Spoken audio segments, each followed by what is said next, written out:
niya. Di ba sabi ko sa'yo, antayin mo yung go signal ko? Eh, nandiyan may bruha. May Anggi, kailangan ko nang pumasok eh. Di bali, ako na lang magpapaliwanag, kakausapin ko na lang siya. Aba! At dumating na pala ang manggagawa kong kay bait-bait. Ang kapal naman na mukha mo bumalik dito pagkatapos mo sirain ang bintana ng tindahan ko. Wala naman ako akong atraso sa inyo eh. Tsaka, hindi pa naman ako bumibitaw dito sa trabaho na to. Kailangan ko pumasok sa trabaho. Tsaka, hindi ko kayo binibigyan ng dahilan para sisantihin ako. Wala ho akong binibigyan na dahilan para sisantihin niyo ako. Ganon? Ang kapal naman ang apog mo. Parang may pinagmamalaki ka na siguro, no? No?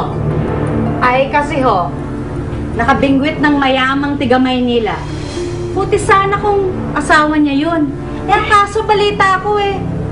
May asawang iba yung lalaki. Hoy, mga chismosa kayo. Magsibalik kayo sa trabaho nyo. At ikaw, dahan-dahan ka ng mga pinagsasabi mo, Rosing, ha? Yan o. Hoy, Angge, ikaw ang dahan-dahan, ha? Dahan-dahan ka sa mga taong pinapasok mo sa tindahan ko. Huwag yung nagdadala ng salot at malas. Eh, kapit pala tong Helen na to. Kabit! Kaya pala, napaka-confident mong kalantariin ang asawa ko. Napaka-immoral! Pweh! Hindi nga putok sa buho ang anak. Bastardo! Uy! Sino? Uy! At lumalaban! Lumalaban pa! Huwag kang lumalaban, ha?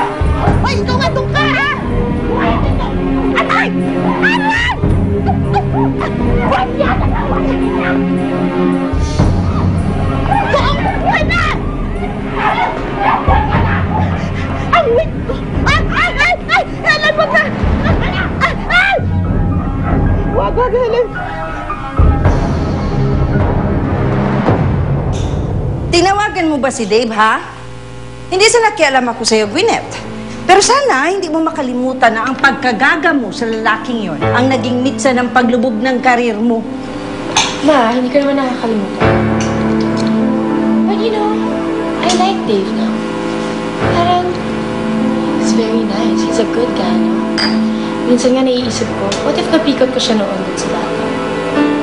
Probably, be raising that kid together. And, siguro kasing edad na ng kid yun. Nakabili kong bata dun sa loob. Sino bata yun? Some poor kid can't see. Hindi ko nga maintindihan kung anong nakita ng mga tao dun sa kanya.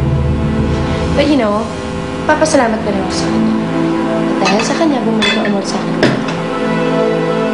Alam mo, habang pinagmamasdan kita, nitong mga huling araw, hindi ko alam kung maging proud ba ako sa'yo o matakot ako sa'yo.